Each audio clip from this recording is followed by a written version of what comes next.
What if the very home you once called safe turned into a horror movie scene you barely escaped alive? What if the people who raised you, who protected you, comforted you, told you bedtime stories and gave you your last name, were found butchered behind a door you didn't open? Would you ever walk through a doorway the same way again? This is not just another Hollywood tragedy.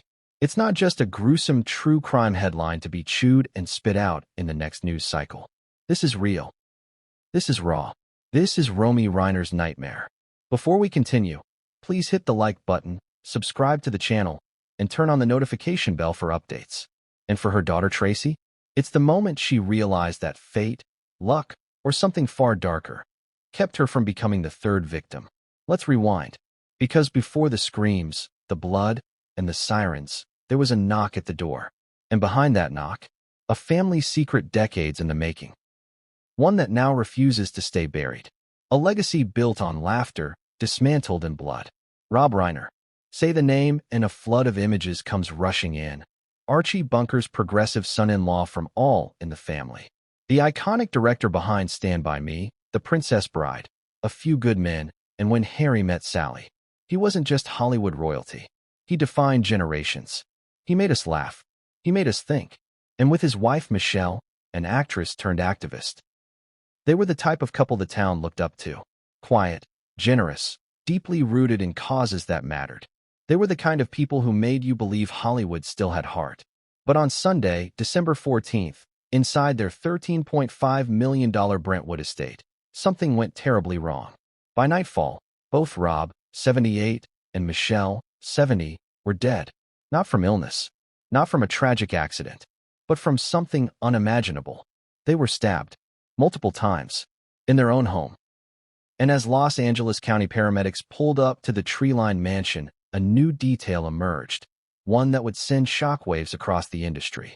Their son, Nick Reiner, was found in the guest house. And by the time the moon had climbed high over Brentwood's silent streets, Nick, the 32-year-old who once co-wrote a semi-autobiographical film about redemption, was in handcuffs, booked for 2 counts of first-degree murder. But the horror doesn't stop there. Because Romy Reiner, their daughter, was the one who found her father's lifeless body. She walked into that house expecting to check on her parents. She left it a shell of herself. And what she didn't know was that her mother, Michelle, had already been murdered too. The voice that finally broke the silence. Days passed. Journalists speculated. Former co-stars cried. Tributes poured in. And the world waited. For answers. For details. For someone, anyone, from the Reiner family to speak. And then came a voice. Not from Rob's longtime friend Billy Crystal. Not from Romy, who had locked herself away in grief.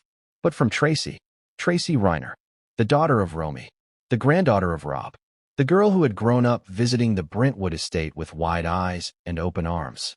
She was supposed to have been there that Sunday too. She had a key. She had the code. She had almost come to drop off Christmas gifts. But she didn't. And now, she says, I escaped death behind that door. Let that settle for a second. This isn't a movie. This is a 23-year-old woman saying that had she walked into the wrong room at the wrong time, she would have joined her grandparents in death. She didn't open the door, and that saved her life. Why this story matters now? You may be wondering, why is this story making headlines everywhere? Why has it shaken even the most cynical corners of Hollywood? Because this isn't just about a family murdered. It's about what happens when the shadows behind the spotlight finally step into the frame.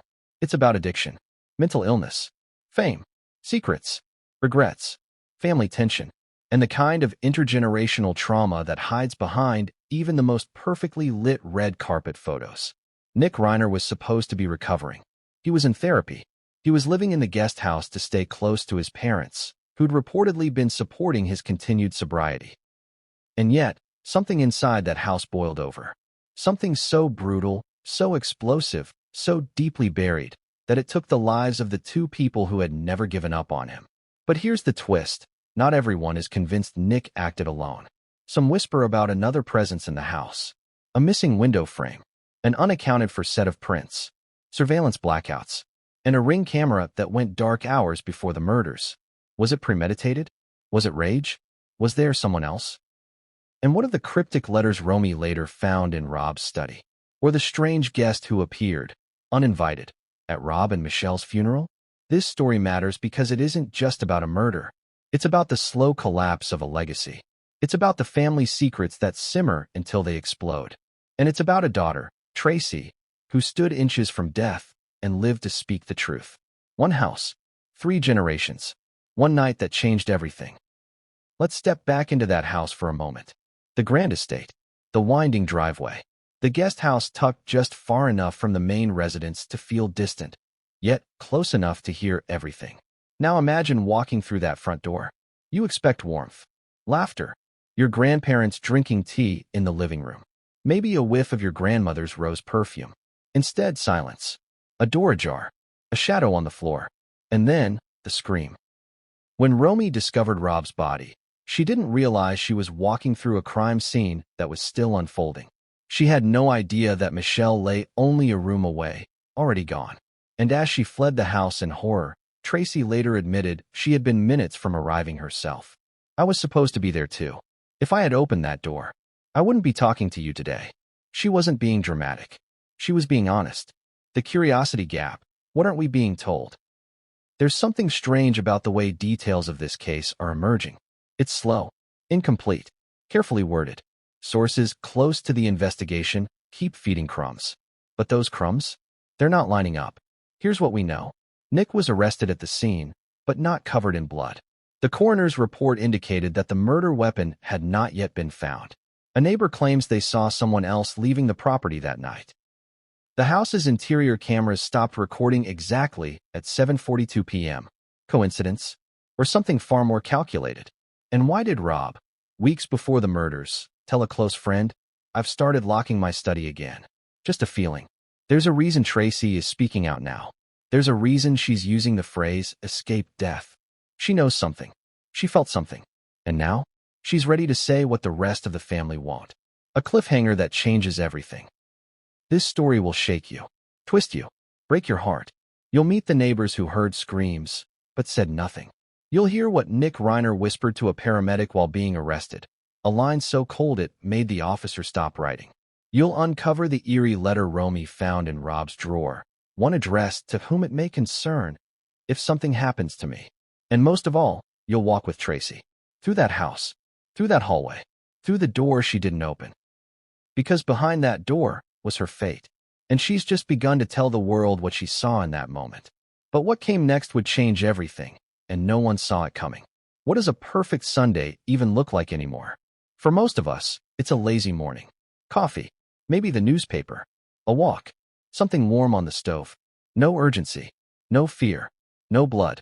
That's how it began at the Reiner estate. A December morning kissed with California sunlight. Quiet winds rustling the trees above Brentwood's well-manicured streets. A family house preparing for the holidays, not a crime scene. They were planning for Christmas. But death arrived first. The calm before it all crashed. Rob Reiner was up early. He always was. Neighbors would later say they saw him wave to the mailman around 9 a.m., holding a coffee mug with what looked like his dog Biscuit by his side. Michelle had a Pilates session scheduled for 10. She canceled last minute. Why? No one knows. The instructor texted her, "Everything okay?" She didn't reply. At 10:32 a.m., Ring camera footage showed Romy's car pull into the driveway. She came to drop off a few things, scripts, packages. She didn't stay long. Nick Reiner was in the guest house, just a few yards away, playing loud music, windows drawn. Nothing seemed off. But here's the first twist. The family housekeeper, Maria, had been unexpectedly told not to come in. That Sunday was supposed to be a deep clean day, holiday prep. But at 7:44 a.m., Maria received a voice memo from Rob. "Take the day off. We're good here." She'd worked for them for 11 years. Rob had never canceled like that before. The day unfolds in fragments. According to digital forensics, the last outgoing message from Rob's phone was a text to a longtime friend, Alan Horn, at 11:17 a.m. The message? "Can't wait to show you the edits. Proud of this one. Normal, casual, hopeful." But that was the last time anyone outside the house would hear from either Rob or Michelle again. Romy texted her mother at 12:44 p.m. "Can you check if I left my black bag?" No response. Tracy sent a TikTok to her grandmother at 1:07 p.m. with the caption, Reminds me of you, lol. No reply. The digital silence was building, but no one noticed yet. After all, who panics after a few unread messages? The first omen, Biscuit found outside. At 2:53 p.m., a neighbor, Celia Mendel, said she found the Reiners' golden retriever Biscuit wandering in front of her yard. No collar, just pacing, whimpering. She'd seen the dog with Rob 1,000 times. It was his dog, so why was it alone? Celia gently called it, walked it back up to the gate, and hit the intercom. No answer. She figured they were napping. She clipped the gate shut, watched Biscuit trot toward the guest house, and left. But here's what she didn't realize. The front door? Slightly ajar. The call that went to voicemail. At 3:21 p.m., Romy called again. Straight to voicemail. Still, no panic. She assumed they were out. She sent a follow-up text. Dad? Are you two at home? No reply. At 3:47 p.m., a DoorDash driver dropped off a late lunch order. 2 Mediterranean bowls. Paid for in advance. Tip included. He rang the bell. Waited. Left it on the porch. That food would sit there, untouched, until police collected it hours later as evidence. When everything started feeling off. By 5 p.m., Tracy began to feel it. That itch you can't scratch. Something wasn't right. She texted her mom. Have you heard from Grandpa? No, why? I've called a few times. Me too. Should we go over? Romy replied, I'll swing by. Maybe they're watching a movie. You know how Dad gets. Hates distractions. Romy would later say that in that moment, she felt nothing but mild irritation. She assumed Rob and Michelle were just unplugging for a day. She had no idea what she was walking into. The drive that should have been normal. It was 5:43 p.m. when Romy got into her car. She wore jeans, a green sweatshirt, hair tied in a messy bun, a bottle of coconut water in the cup holder, a reusable grocery bag in the back seat. She was planning on dropping by, saying hi, maybe watching a Christmas special with her parents if they weren't too tired. The sun was starting to dip behind the Santa Monica Mountains. She didn't know she was about to step into the darkest night of her life. The door that wasn't locked. She pulled into the driveway at 6:14 p.m. The front gate was open. Strange, but not alarming. Biscuit was nowhere in sight. She rang the doorbell. Waited. No answer. She used her key, the one she'd had since she was 18. The door opened easily. Too easily. The house was quiet. Still. Too still. She remembers calling out, Dad? No response. She walked in. 1 step. 2 steps. The familiar scent of her mother's lavender candle still faintly hanging in the air. She rounded the corner into the study, Rob's sanctuary. And then, she screamed. He was just there, on the floor. She wouldn't describe it fully in the statement to police. Only fragments. Blood. The chair overturned. His glasses on the rug. And the look on his face. Frozen. Wide-eyed. As if he never saw it coming. She didn't process it at first. She dropped her phone. Picked it up. Fumbled. Called 911. Screamed something about her father. Please, please come. They told her to stay calm. To stay on the line. She didn't. She ran. Out the front door. Back to her car. Barely able to breathe. She didn't even think to check the other rooms. She didn't know her mother was dead too. What Tracy almost walked into. And here's where it gets even more haunting. Because at 6:23 p.m., Tracy pulled up to the house. She was minutes behind Romy. She didn't see the front door. Already swinging shut from Romy's retreat. She saw the open gate. She saw Biscuit barking near the guest house. And she reached for the door handle. The one Romy hadn't opened. Behind it, Michelle Reiner's body lay cold. Stabbed. Silenced. Hidden in the quiet. And then, a voice. Tracy would later say it sounded soft, but off. It came from the guest house. Tracy? You hear? It was Nick. She turned. Something in his tone froze her. She backed away slowly. Didn't speak. She got in her car. And drove. What the 911 call uncovered. Paramedics arrived at 6:41 p.m. They found Rob's body first. Obvious signs of trauma. Then they found Michelle. In the back room. Her injuries, even worse. But Nick? Calm. Sitting on the guest house couch. A bottle of Gatorade in one hand. A bloodstained towel near his feet. He didn't resist. When officers asked where his parents were, he simply said, You should check the main house. And then came the news. Romy, who had driven to the end of the block, still in shock, was contacted by paramedics. They told her something she wasn't prepared to hear. Michelle was dead too. She collapsed, screamed, couldn't breathe. Tracy, just moments away, turned back, pulled over, and held her mother as she sobbed in the street. Neighbors peeked from behind hedges. Police lights flashed. The Reiner estate, once a symbol of warmth, art, and family, now cordoned off in yellow tape. But the most chilling part? What Tracy would later say about the door she almost opened. If I had stepped inside, I think I would have been next. What does a scream sound like when it's buried under layers of shock? Not the kind you hear in horror movies. Not the choreographed shriek of a final girl. No, this one comes from somewhere deeper. Like a broken violin string. Raw, unfiltered, real. That's the sound Romy Reiner made when she saw her father lying in a pool of blood. Not acting, not faking, not passed out. Dead. And at that moment, her brain split. Half of it refused to believe what she was seeing. The other half kicked into a primal kind of survival mode. She didn't process. She didn't investigate. She ran.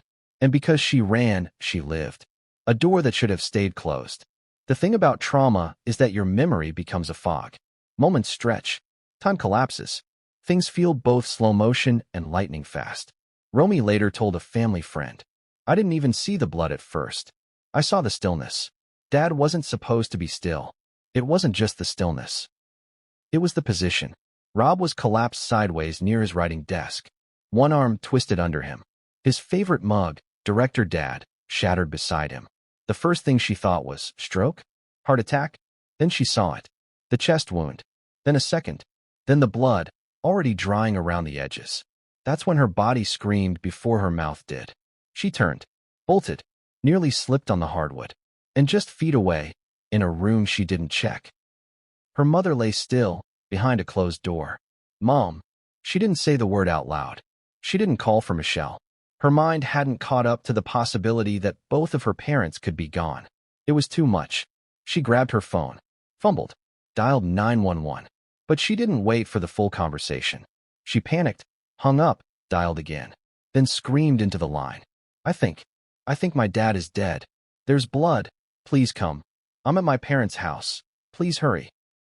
The dispatcher tried to keep her on the line. She didn't stay. She stumbled out the front door, into the front yard, then back to her car. Every footstep felt like wading through cement. The guilt that comes after. Now pause. Let's ask the question most people wouldn't dare ask out loud.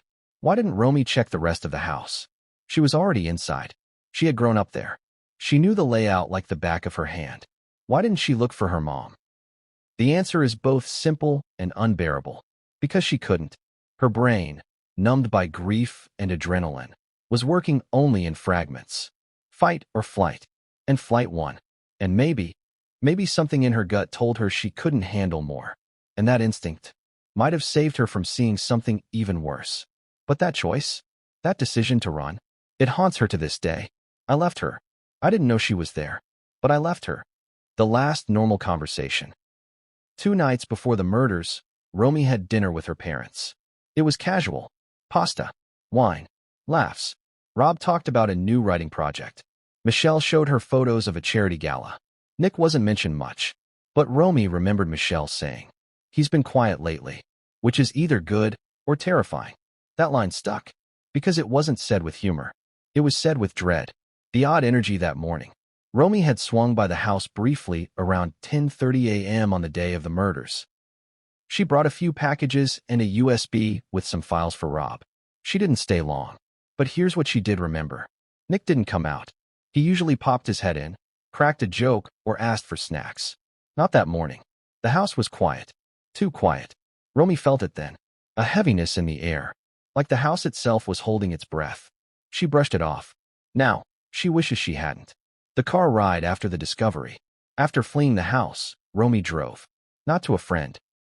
Not to a hospital. Not even to a police station. She drove 5 blocks away, pulled over, and screamed into her steering wheel. That sound. The guttural cry of someone who had seen the unseeable. It echoed through the neighborhood. A neighbor heard and called 911, not knowing she had already called. When officers arrived, she was shaking, rambling. "I didn't touch anything. I just saw him. I didn't even look for Mom. Is she okay? Can someone check on Mom?" They tried to calm her. She couldn't be calmed, because in the pit of her stomach, a new fear was taking root. What if Michelle wasn't okay? When the paramedics broke the news, Romy was taken back to the scene in a squad car, gently, carefully, as they began processing the house. She stood outside, wrapped in a blanket, trembling. Tracy had arrived by then. The two embraced, both shell-shocked, neither speaking much. Then a paramedic walked over, and Romy, already knowing the answer, asked the question no one wants to hear themselves say. "Did you find my mom?" The paramedic hesitated, then nodded. "I'm so sorry." That's all it took. Romy collapsed, right there on the lawn. No grace, no drama, just full-body surrender to a reality too cruel to exist. She didn't just lose one parent that night. She lost both. The flashbacks begin. Later that evening, Romy would begin to remember strange things.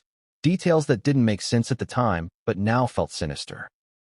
The hallway light that flickered the last time she visited. The smell of cleaning fluid near the guest house door. The fact that Rob had stopped leaving his study unlocked, something he hadn't done in years. And Michelle? She had recently told Romy, "Your brother's not doing well. I don't want to scare you, but just be careful when you visit, okay?" Why didn't Romy ask more questions? Because families protect each other, even when it's dangerous. Nick's silence. While all this was unfolding, Nick Reiner sat in his guest house. He hadn't run. He hadn't screamed. He hadn't even left the property. Officers would later say he was eerily calm, sedated almost. When asked if he knew what had happened, he said, "It's bad, right? I lost time. Lost time? Or something else." Tracy, who had once loved her uncle like a second father, would later say, "He looked through me, like I was air, like I didn't exist." That moment would mark a turning point in the investigation, because Nick wasn't just a person of interest. He was the only person left inside the perimeter when the bodies were found. And then came the question no one was ready for. After being taken into custody, Nick asked a question that made the lead detective's skin crawl. Did Romy see both of them? Let that sink in. Police had never told him Michelle was also dead, only that something had happened, that there was a situation. And yet, he asked if Romy had seen both, as if he knew, as if he was there, as if he'd been watching. Romy would later say, in her quietest voice, "He didn't just take my parents. He took the version of myself that existed before that door opened." But what Nick Reiner said next would turn the entire case upside down, and no one saw it coming. What if survival wasn't about strength, but about hesitation? What if the difference between life and death came down to a single second? A pause, a chill, a feeling you couldn't explain? Tracy Reiner doesn't call it bravery. She calls it instinct. And that instinct, she says, saved her life. The sentence that changed everything. The first time Tracy spoke publicly, she didn't cry. She didn't raise her voice. She didn't dramatize a single word. She simply said, "I didn't open the door. And because I didn't open that door, I'm still here." Then she stopped talking. That silence, heavier than any scream, is where this chapter begins. Because Tracy's confession wasn't just emotional. It was evidentiary. It introduced a terrifying new timeline. One where she wasn't just near the crime scene. She was nearly inside it. Minutes that didn't make sense. Tracy replayed the timeline over and over in her head. The texts, the calls, the feeling that something was off. She had been less than 10 minutes behind her mother. 10 minutes. Think about that. 10 minutes earlier, and she would have walked into the house before Romy. 10 minutes later, and she would have arrived after police sealed the scene. But she arrived in between. That's the part no one talks about. That narrow window where the truth still breathed, and danger hadn't fully disappeared. The drive she almost didn't take. Tracy hadn't planned to go to the house that evening. She was tired. Finals were coming up. She had laundry half done on her bed. But then her phone buzzed. Her mother hadn't answered.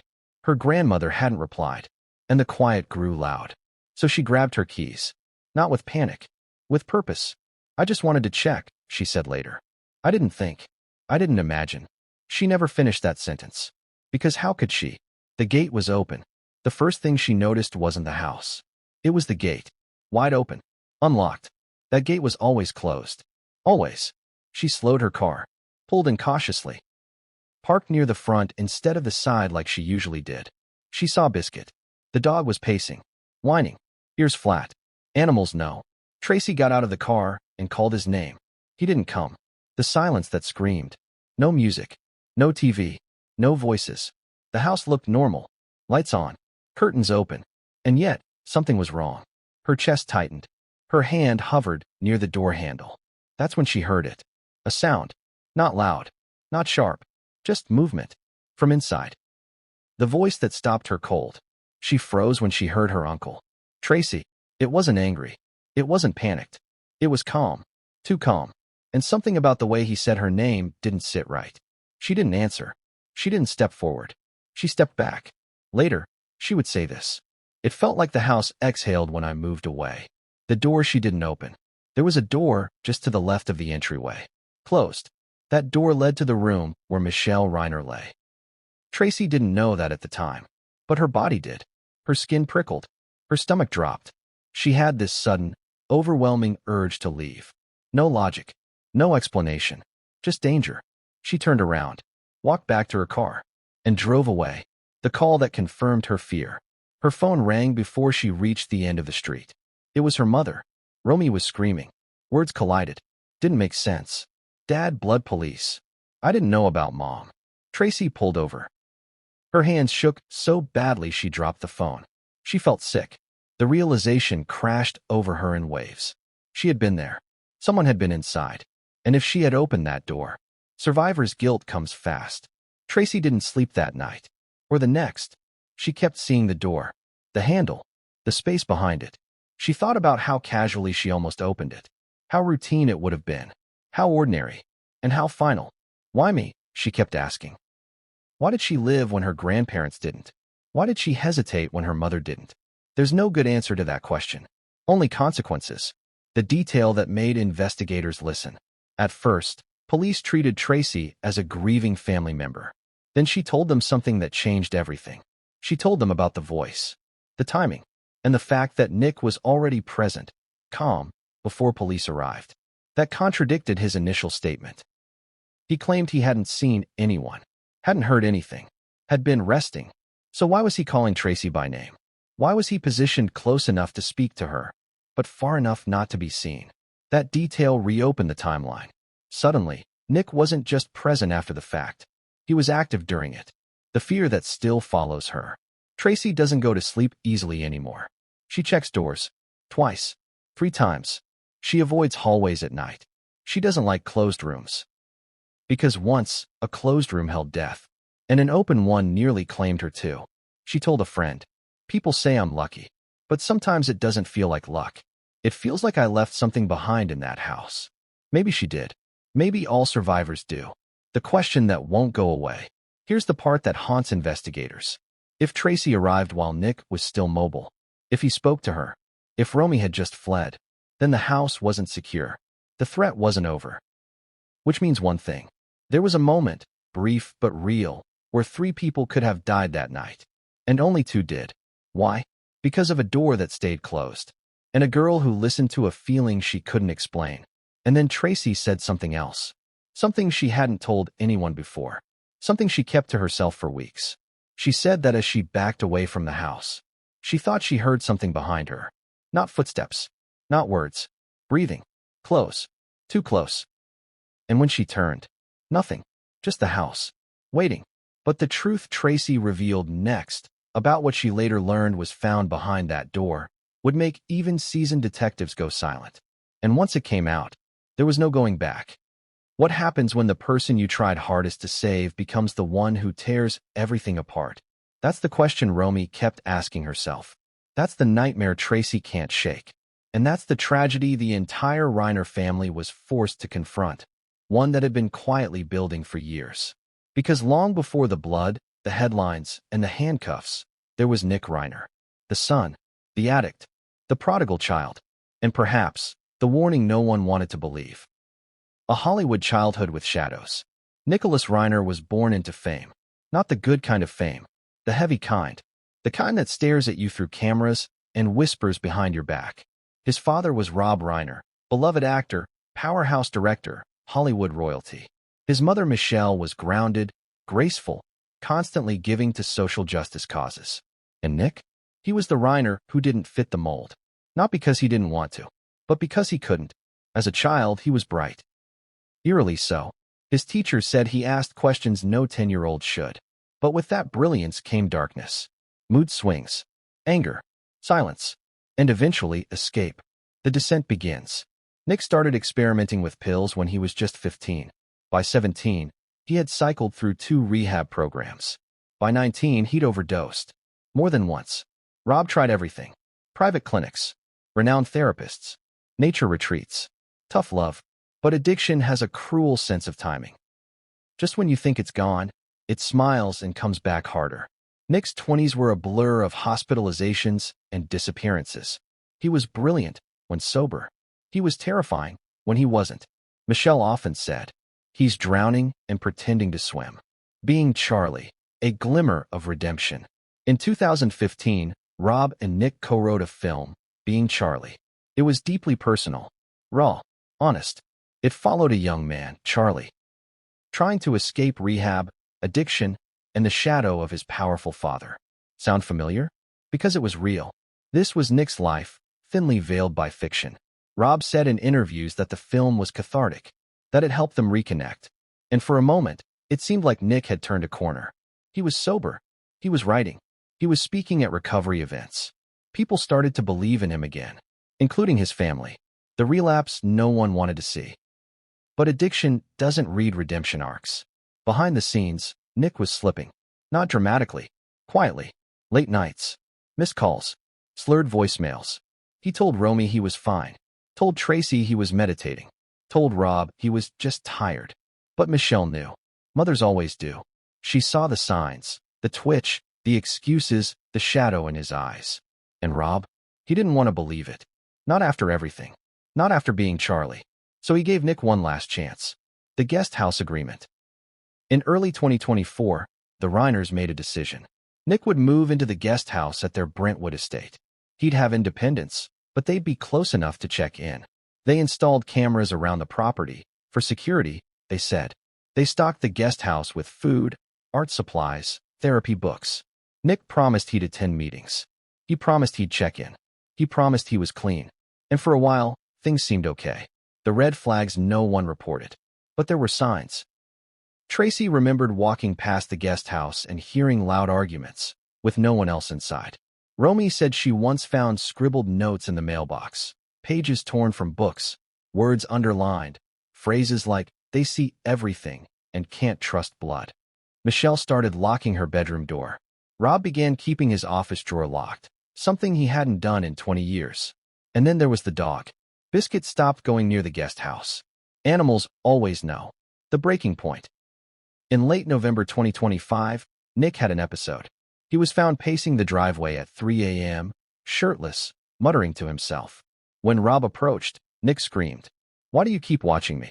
Why are there wires in the walls?" The next day, Rob scheduled an intervention. But Michelle stopped him. She said, "If we corner him, he'll disappear. Let's watch. Let's wait. Let's make sure he's not a danger to himself." It was a mother's instinct, and it may have cost her life. A letter found behind the door.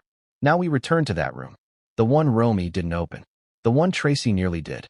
When police cleared the scene, they found something tucked beneath Michelle's body. A letter, not addressed to anyone, just titled, "If Anything Happens."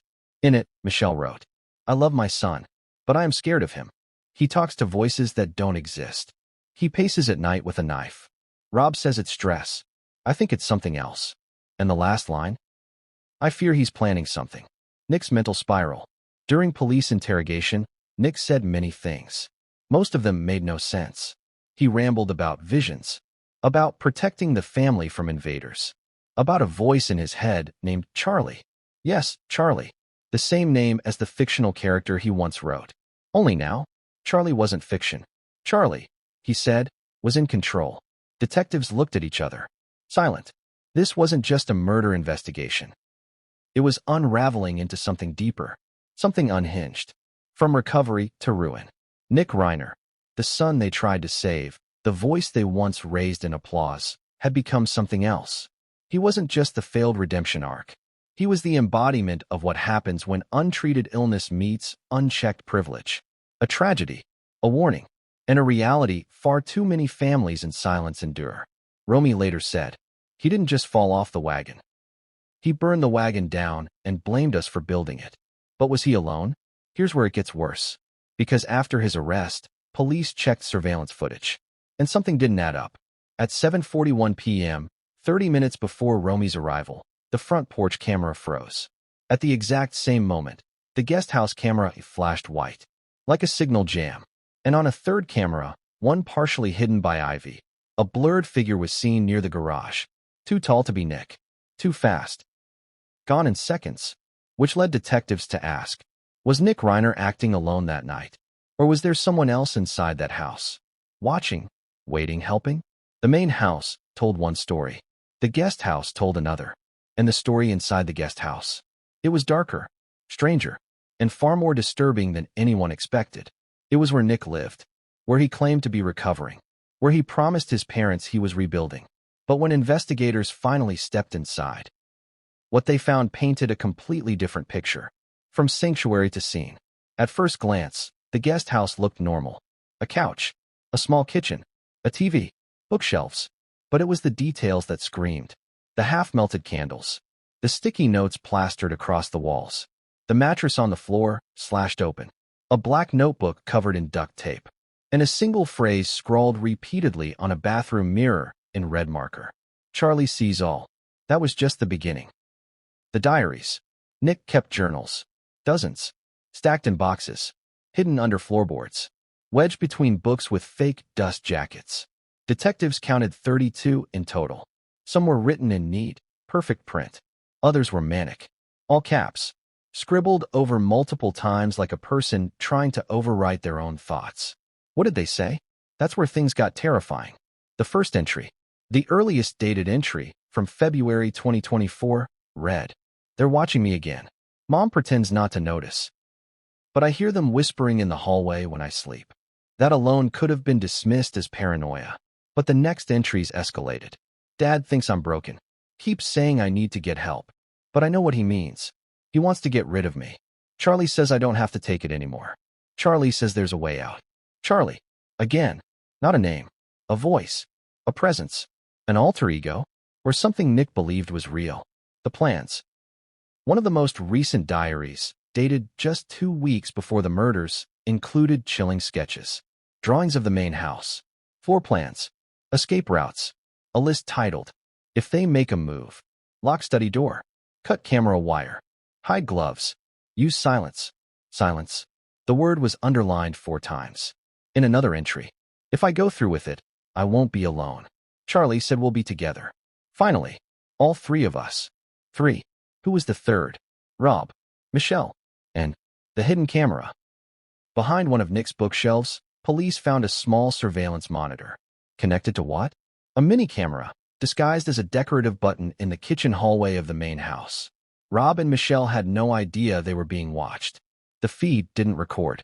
It was live only, which meant Nick had eyes on them all the time. Detectives later confirmed the camera had been active the morning of the murders.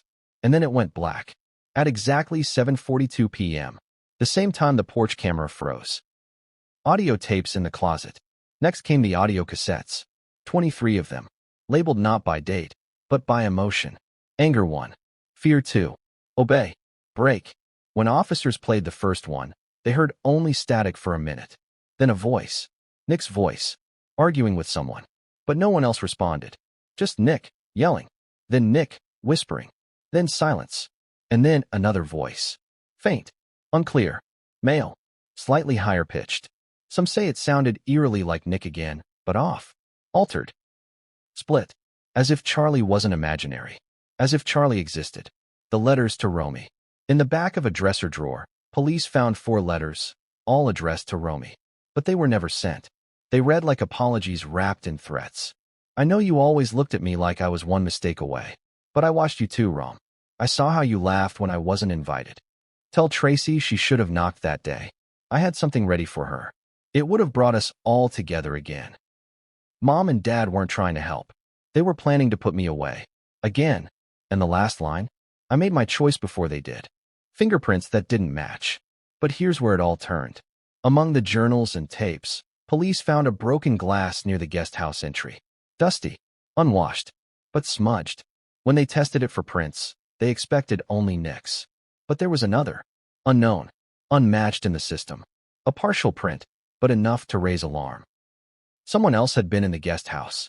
Recently. Which shattered the lone wolf theory. The suspicious delivery. A week before the murders, a package arrived at the guest house. No return label. Just a brown box. Delivered by hand. The gate cameras didn't catch it. Inside. A knife. Clean. Wrapped in plastic. Taped to a note that said, "Use what frees you." Tracy later said, whoever sent that, they knew. They wanted this to happen. And Nick, he took it as a sign. The bathroom message.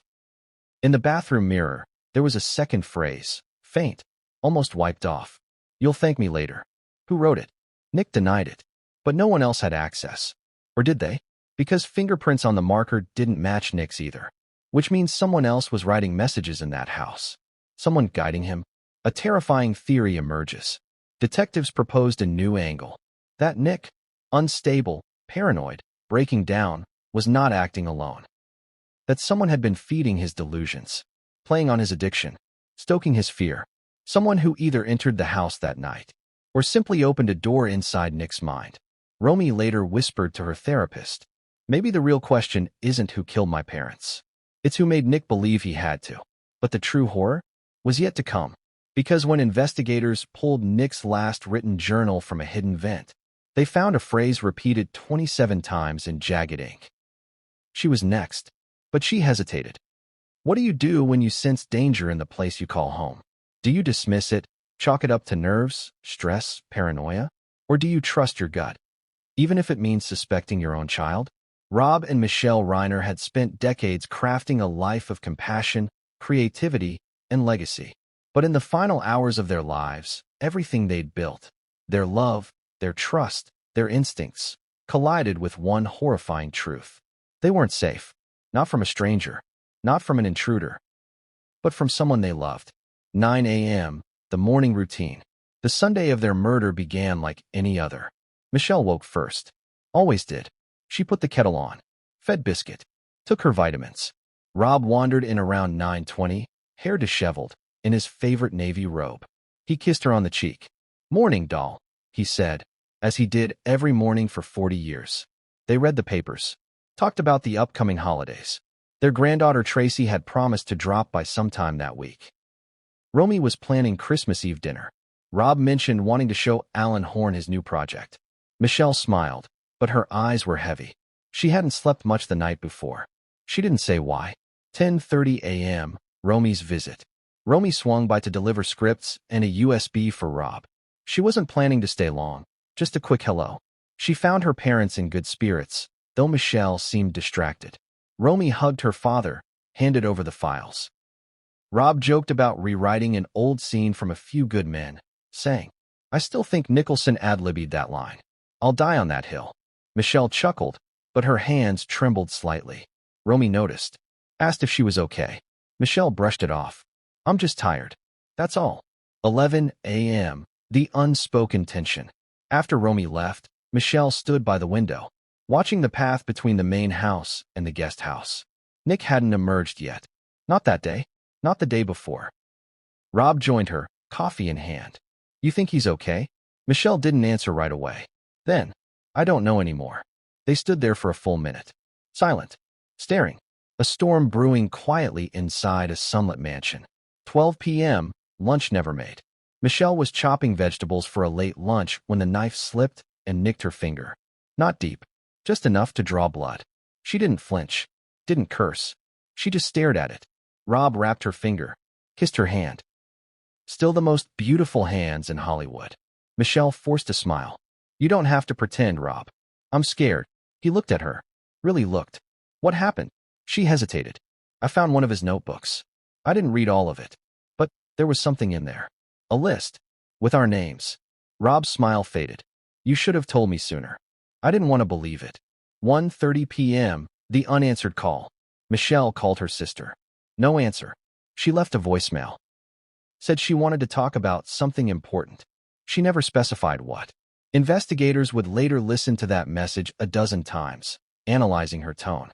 Was she saying goodbye? Or asking for help? We may never know. 2 p.m., the knock at the guest house. Rob walked to the guest house. Nick didn't answer. But Rob didn't try the door. He stood outside for a moment, hands in his pockets, and then turned back toward the main house.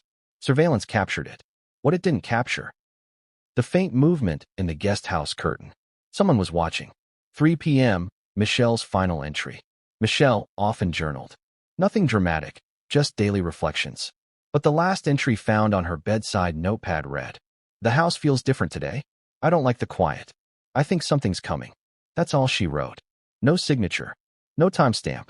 Just that sentence. And it reads like a premonition. 4:30 p.m., Biscuit won't stop barking. The Reiner's golden retriever was known for being mellow.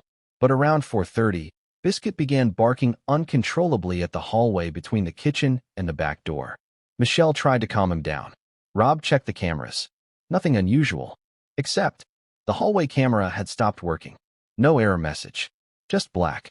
Rob fiddled with the system. Tried to reset the feed. He never got it back online. 5 p.m., the argument. A neighbor later testified to hearing raised voices around 5 p.m. Two men.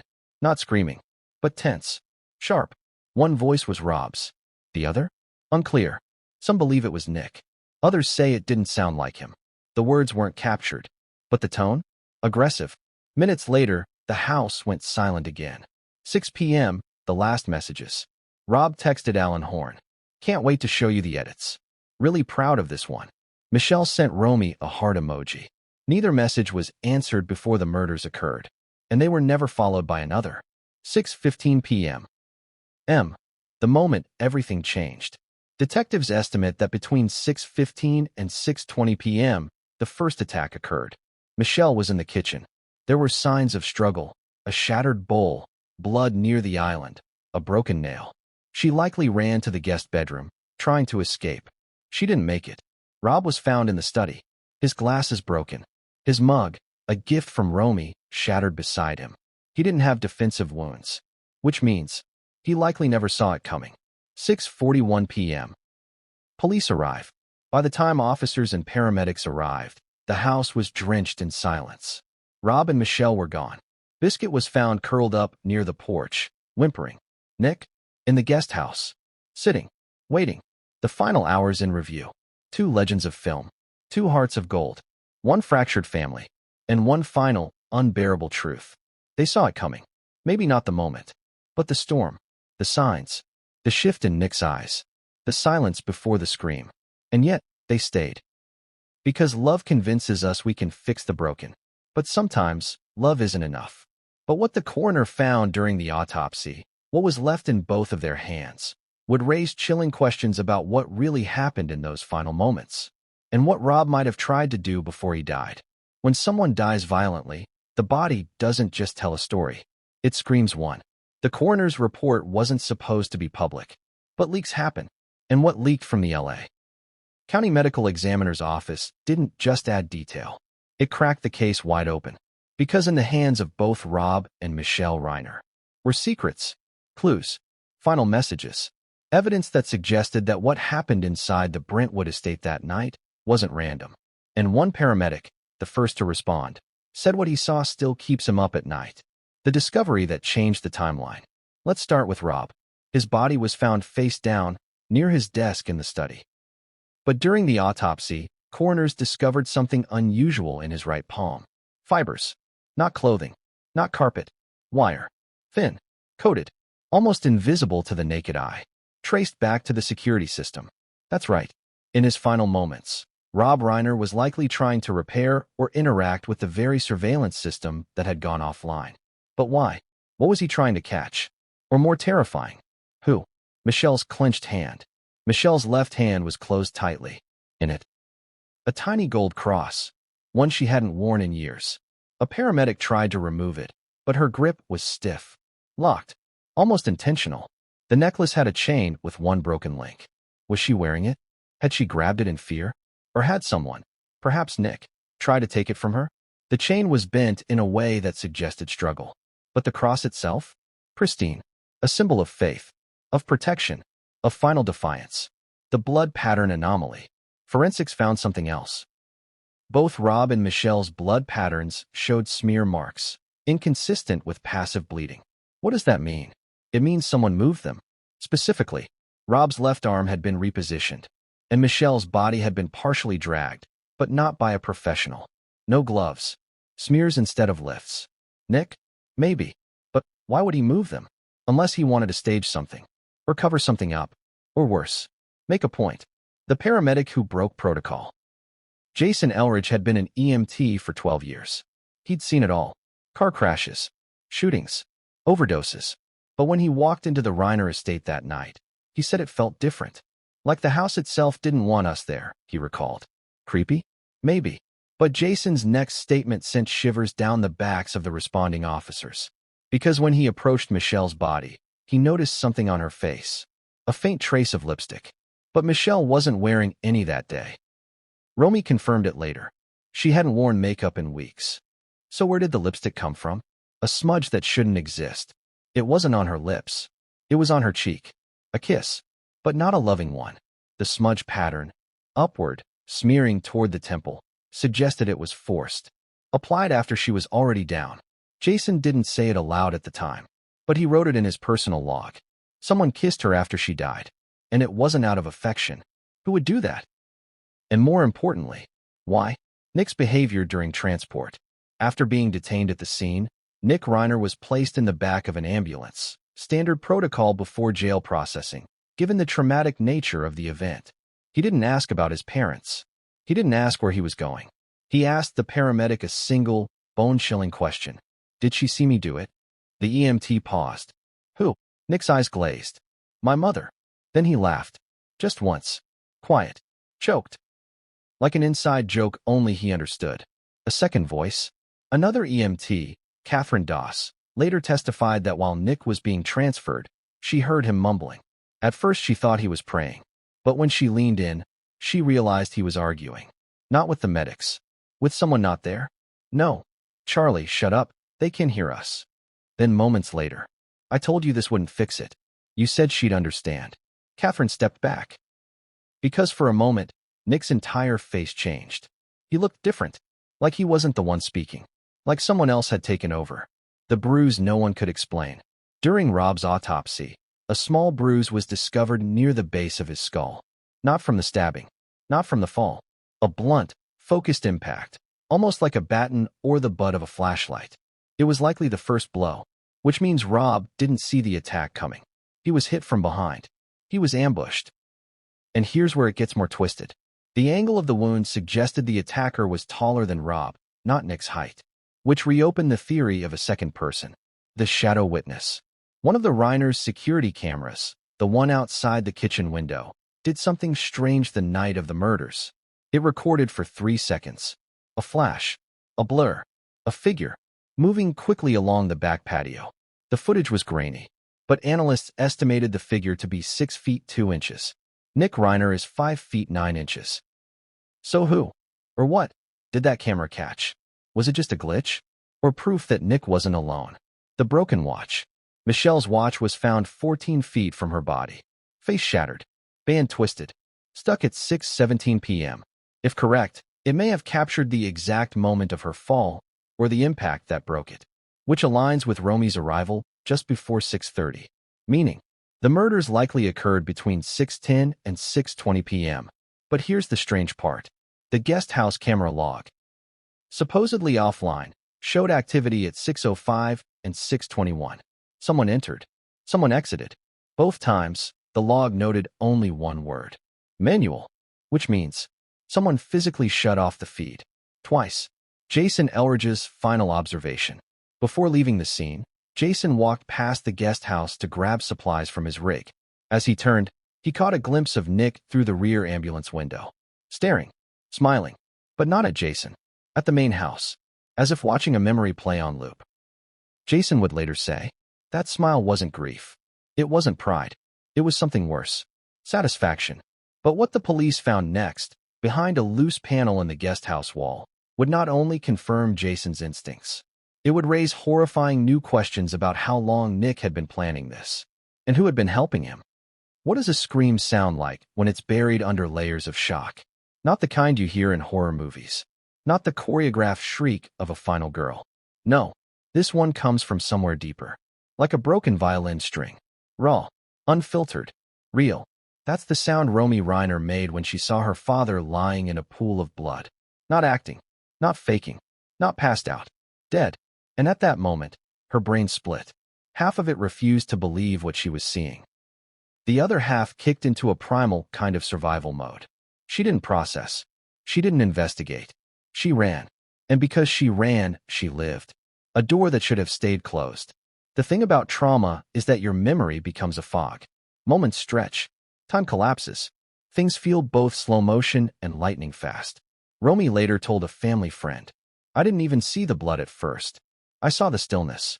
Dad wasn't supposed to be still. It wasn't just the stillness. It was the position. Rob was collapsed sideways near his writing desk, one arm twisted under him. His favorite mug, Director Dad, shattered beside him. The first thing she thought was, stroke? Heart attack? Then she saw it. The chest wound. Then a second. Then the blood, already drying around the edges. That's when her body screamed before her mouth did. She turned, bolted, nearly slipped on the hardwood. And just feet away, in a room she didn't check, her mother lay still, behind a closed door. Mom. She didn't say the word out loud. She didn't call for Michelle.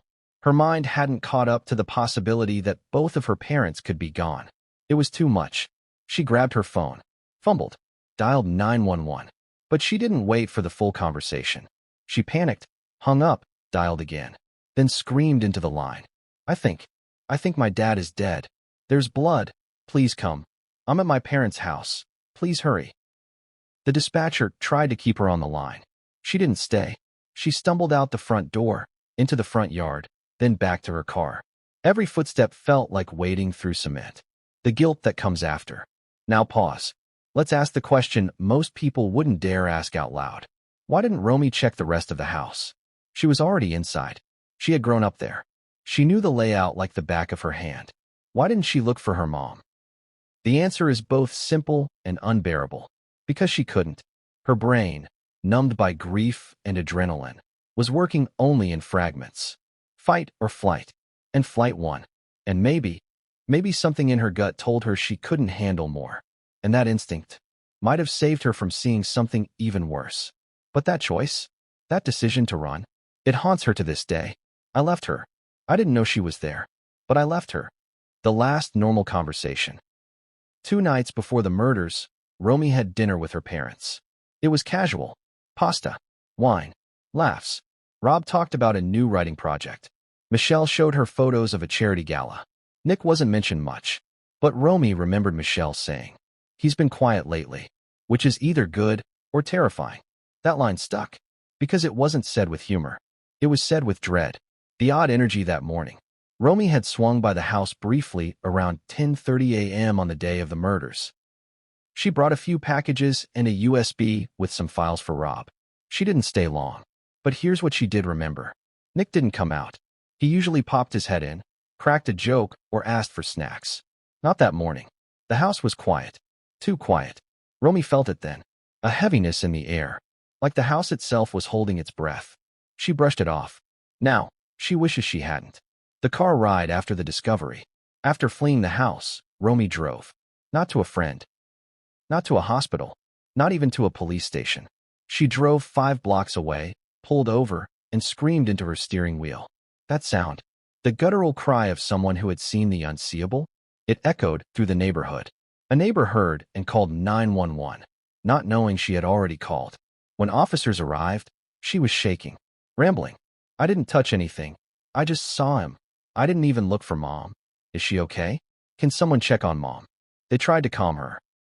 She couldn't be calmed, because in the pit of her stomach, a new fear was taking root. What if Michelle wasn't okay? When the paramedics broke the news, Romy was taken back to the scene in a squad car, gently, carefully, as they began processing the house. She stood outside, wrapped in a blanket, trembling. Tracy had arrived by then. The two embraced, both shell-shocked, neither speaking much. Then a paramedic walked over, and Romy, already knowing the answer, asked the question no one wants to hear themselves say. "Did you find my mom?" The paramedic hesitated, then nodded. "I'm so sorry." That's all it took. Romy collapsed. Right there on the lawn. No grace. No drama. Just full-body surrender to a reality too cruel to exist. She didn't just lose one parent that night. She lost both. The flashbacks begin. Later that evening, Romy would begin to remember strange things. Details that didn't make sense at the time, but now felt sinister. The hallway light that flickered the last time she visited. The smell of cleaning fluid near the guest house door. The fact that Rob had stopped leaving his study unlocked, something he hadn't done in years. And Michelle? She had recently told Romy, "Your brother's not doing well. I don't want to scare you, but just be careful when you visit, okay?" Why didn't Romy ask more questions? Because families protect each other, even when it's dangerous. Nick's silence. While all this was unfolding, Nick Reiner sat in his guest house. He hadn't run. He hadn't screamed. He hadn't even left the property. Officers would later say he was eerily calm. Sedated, almost. When asked if he knew what had happened, he said, "It's bad, right?